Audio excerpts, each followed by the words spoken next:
مرة أخرى شكرا للزميل محمد سعدون الكواري.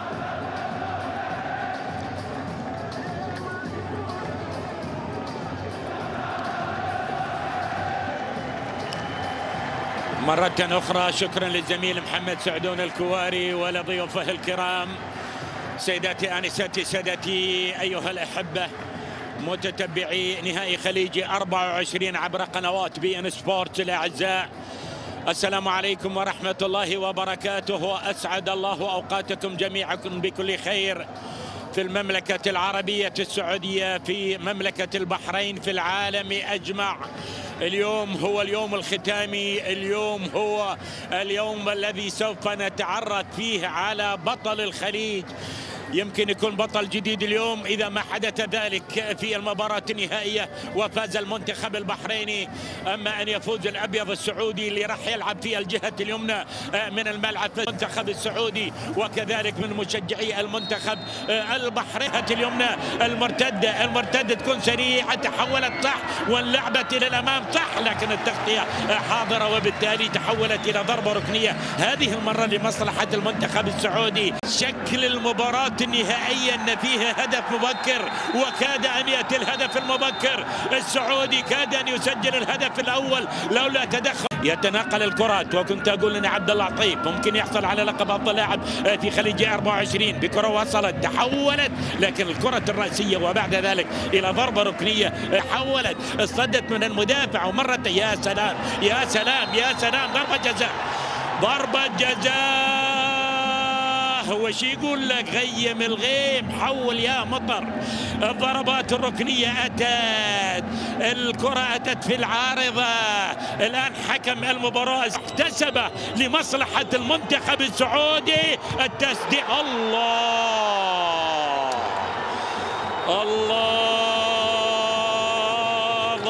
من سلمان الفرج، ضاعت على المنتخب السعودي كما أضاع لاعب المنتخب العراقي علي عدنان. هنا تضيع ضربة الجزاء، ما أدري ايش العارضة والقائم اليوم على المنتخب السعودي. ضربات ركنية ومحاولة المنتخب البحريني انلعبت عالي في غاية الخطورة. الرأسية تحولت ولكنها صدت. في فرص الحقيقة، لاحظ معاي نهائي في فرص. بالتالي عند الدقيقة 10 كاد المنتخب السعودي أن يسجل الهدف الأول. هنا محاولة المنتخب البحريني، أعتقد فيه جول، أعتقد البحرينيين السعودي لاعبين يعني من عبد الله عطيب من محاولة خطيرة خطيرة خطيرة خطيرة خطيرة. التسديدة قوية، حلوة حلوة حلوة حلوة حلوة. ردة الفعل البحرينية السريعة، وردة الفعل من جانب فواز القرني متر 85 البحرينيين، وردة الفعل والضربات الركنية والتسديدة قبل قليل اللي أنقذ الموقف فواز القرني. احنا أمام 15 دقيقة اشسينها ما بين البحرين والسعودية. المباراة لاعب المنتخب البحريني، لكن الكرة المقطوعة سريعة سقوط على أرضية الملعب. حكم المباراة يحتسب الخطأ بالضبط الآن لمصلحة المنتخب السعودي. في رغبة، أنا ألاحظ الحقيقة أن في سبوا العبوا اللي تكسب خليجي 24 العبوا. من حقك يا البحرين، من حق المنتخب السعودي اللي يتعرض الآن لمحاولة لكنها تحولت إلى ضربة ركنية. البحرينيين يتفوقون بعدد الضربات الركنية بالتشكيلات المختلفة. أيضا خطفت الأضواء، يعني باستثناء اللقاء الأخير ما بين الفريقين كان قبل 12 يوم بالتمام والكمال، وفازت السعودية. واضح الحقيقة، واضح. شوف اعتقد ربما تتحول، نعم تحولت، ولكن يخرج حارس المرمى الكبير السيد محمد جعفر مع الصغير. يعني ما لاعبين طوال القامة يتقدمون بما فيهم رميحي. الرأسية حاضرة خطيرة يتمكن منها فواز القرني حارس مرمى المنتخب السعودي، حارس مرمى الاتحاد، أو 4-4 تقريبا. خطيرة جدا للسعوديين، خطيرة جدا. الأخضر السعودي والسقوط على أرضية الملعب. حكم المباراة يقول ما في شيء، احتسب ضربة جزاء لمصلحة المنتخب السعودي. الآن سقوط سعودي على أرضية، لأن حتى الوقت بدل الضائع انتهى بالتعادل بلا أهداف في شوط الحقيقة، وبالذات في البداية كانت في فرص حقيقية لتسجيل.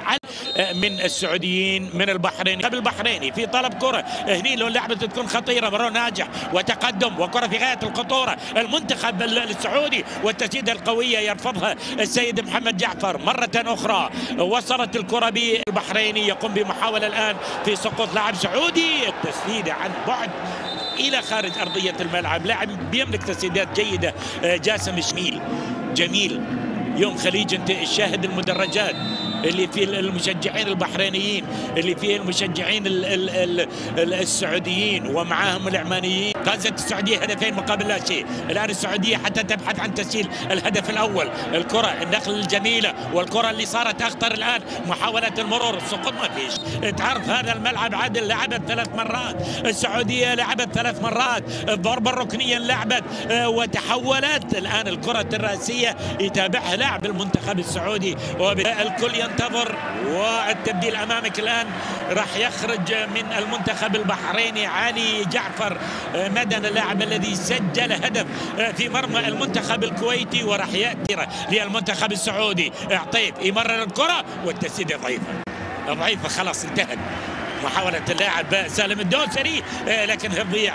هي الحقيقة جملة الكرة بمبدأ السلامة. تبقى محاولة المنتخب البحريني، اللعبة أمام المرمى ضاعت، تحولت إلى ضربة ركنية. خوف في اللقطة السابقة كاد المنتخب يشيل الأهداف، فمن يأتي بالهدف الأول منتخب السعودي. الكرة تمر بسلام، مرت بسلام، والنهائي يبقى. واشار محمد صالح مود سلطان.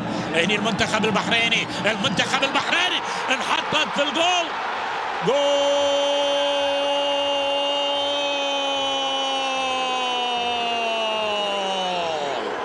الرميحي يولع النهائي، الرميحي يولع النهائي ويسجل الهدف الأول لمصلحة البحرين.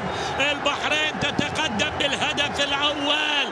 محمد الرميحي يسجل أول أهداف المباراة النهائية. هو من تقدم وهو من تابع الكرة. ولاحظ معي 24 ويشعل مدرجات البحرين، والبحرين تتقدم بهدف 1 مقابل لا شيء. وأمامنا الآن عاد شوف، والمنتخب البحريني أمامك الآن محاولة أخرى بعد أن سجل الهدف. شوف الآن المنتخب البحريني أفضل حتى بعد أن سجل البحرين اللي تابع. والضربة الحرة انلعبت، لكن أعتقد سهلة تستقر عند حارس المرمى فواز القرن. التفوق دائما، شوف في الدوحة عادة يتفوق المنتخب البحريني، لكن ما التقوا أكيد في المباراة النهائية. عندما يلتقون في دورات الخليج من ضمن صاب كثيرا وتمنيت كثيرا لكي تصل ربما إلى هذا اليوم. المباراة لن تنتهي والباص السريع، ومرة أخرى هذه المرة المدافع السعودي الأحمر البحريني سجل الجول الثاني. الضربة الركنية لعبت الرأسية، لكنها مرت وتحولت رأسية من اللاعب المتقدم لاعب الرفاع علي حرم، يحولها. خبر سار يأتي من الأمريكان من الحمدان من لاعب سعودي. الآن في صافرة تأتي بخطأ أخرى. أي جول سعودي مرة أخرى رأسية. لاعبين طوال أمام المرمى، الدربكة ينقذ الموقف السيد محمد جعفر. كأنك بتحمل أنا خلاص كأس الخليج. القائد السيد محمد جعفر خلاص بالتوقيت السويسري. البحرين بطلا لخليجي 24. تصفيق من قبل أمير دولة قطر الشيخ تميم بن حمد آل ثاني. تلقى تحية الحقيقة، كان مشهد واضح أمامي يوم ما نزل إلى أرضية الملعب من جماهير السعودية من جماهير البحرين قبل بداية المباراة. هو الآن من يصفق للفريق الفائز اللي هو المنتخب البحريني. الحلم اللي طال انتظاره البحريني في الملعب.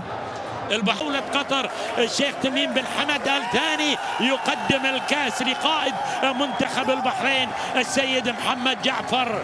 يحمل كأس البطولة للمرة الأولى في تاريخ البحرين.